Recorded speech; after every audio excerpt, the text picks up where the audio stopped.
Assalamu алейкум мекендештер, баарыңыздарга чоң салам. Бүгүн 26 июнь.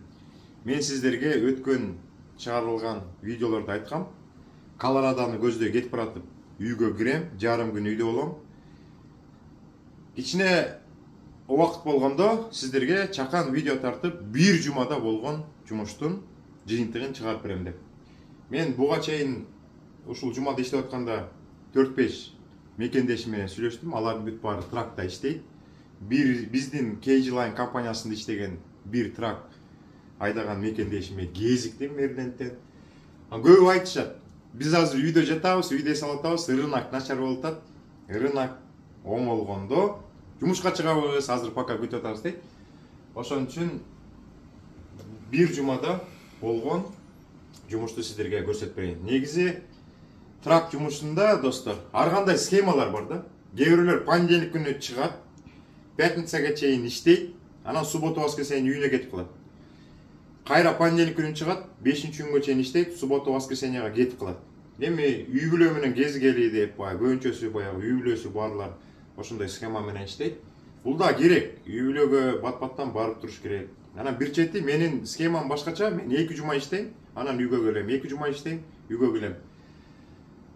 Понедельниктен пятницага чейин иштегенде, достор, мына пятницага чейин деп болду. Пятницага чейин иштеп, анан баягы суббота, воскресенье үйгө келишет. Ошондо бул жакта 5 күн болуп калат, бул жакта 2 күн болуп калат. Понедельниктен пятницага чейин иштеп, үйүнө кетип калып атышат, суббота, воскресенье эс алышат. Понедельниктен баштап пятницага иштейт, суббота, воскресенье кетип калат. Бирок негизи биз могу 5-күнү long distance деп коет, эң узун бир 2,5 күн айдай турган жүктү алабыз. Ошол жүктүн баасы оңдоп кетет. Муну каймак деп койсо болот да, каймак деп койсо болот. Кээ бир балдар 1 ай иштейт, 2 ай иштейт, 3 ай иштейт. Кээ бир балдарды билебиз, 6 айга чейин иштеген балдарды билебиз. Бай үй бүлөсү жок келип, бул жактан эми үйүндө эч ким күтпөсө, кой андан көрө иштеп жүрө берейин деген жигиттер бар да. Алар деген могу ар бир пятницада болгон каймактын бүт баарын шыпырып турушат. Понедельниктен пятницага чейин иштеген кишилер могу каймактан куру калышат. Например, мен деген могу пятницадан понедельникке алып бараткан жүгүмдүн баасы Колорадога бартам $5,000. $5,000. А мен понедельниктен пятницага чейин $5,900 жүк алдым. Эгер мен понедельниктен пятницага чейин иштейм деп туруп кетип калганда, пятница күнү үйгө келгенде менин бир жумада жүк алган баам $5,900 болуп калмак. Мындан расходтордун баарын чыгармакпыз.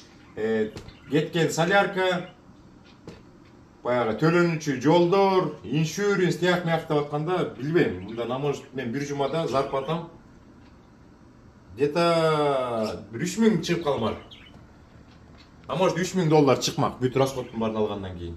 Мен ушуга азыр пятницадан понедельникке алып кетип бараткан жүктү кошкондо, могу $5,000 кошкондо, уже менин бир жумада тапкан, ушул жумада тапкан общий жүк алдым. Канча суммага? $10,900 жүк алдым. Эми мындан расход, солярка, баягы төлөнүүчү жолдорду, иншюранс, сейфти деп, жеген тамак, ошолор бүт баарын алгандан кийин, может менин зарплатам $6,000 чыгат. Ошондо понедельниктен пятницага чейин иштеген киши үйүнө келип, бүт баарын санап, мына мага бул жумада $3,000 чыкты дейт, достор. А мен болсо бир жумага толук иштеп, понедельниктен понедельникке чейин иштеп туруп, менин зарплатам $6,000 чыкты деп айтам, достор. Ошондой бул жумада кээ бир жигиттер айтып атпайбы, жүктүн баасы ылдый болуп атат, жумушка чыкпай атабыз деп. А мен деле жатып алсам болмок үйдө, жумуштун баасы чыкпай атат деп. Бирок мен бир жума толук иштегенден кийин бул жумада азыр сиздерге көрсөткөндөй $10,900 жүк алдым. Мурда рейд жакшы болуп турган учурда деле кээ бир күндөр мындай чыкпай калмак. Эми мындан өзүңүздөр билгендей солярканын баасын алып салабыз, жанагындай расходтордун бүт баарын алгандан кийин примерно деп ойлоп атам бир жуманын таза пайдасы $6000. Эми $6000 чыккан менен көп мекендештер сурап калат да. Андан башка да расходтор бар да. Үй бүлөгө, квартирага акча төлөш керек, жеңил машинага бензин коюш керек, иншюранс дегендей, кийиниш керек, ичиниш керек, свет, газ дегендей. Ошолорго кетет. Сиздерге ушундай кичинекей маалымат айтып койдум. Ошол достор. Биз азыр кичине эс алып жумушка чыгабыз. Баарыңыздарга ийгилик, жакшылык. Мен сиздерге условия айтып, конкурсту уюштургам. Жакшынакай видео жибериңиздер, Кыргызстандын сулуулугу боюнча деп. Көп мекендештер жиберип атат, бирок мен условияны айткам. Видео тартканда өзүңүздөр тартыңыздар. Жанды үн менен ошол видеого комментарий берип, айтып берип, бул кайсыл жердин сулуулугу, кайсы область, кайсы район. Ошолорду айткыла десем, көп мекендештер интернеттен алып туруп эле видеолор жиберип атат. Ал видеолордун баары катышпайт. Мен да Instagram баракчага бир 4-5 видео койдум.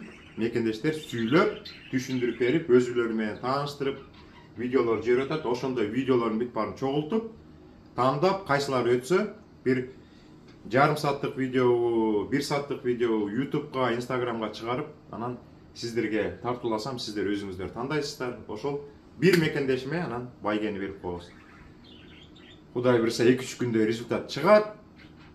Кийинки эфирден жолуккача сак саламатта болуңуздар достор.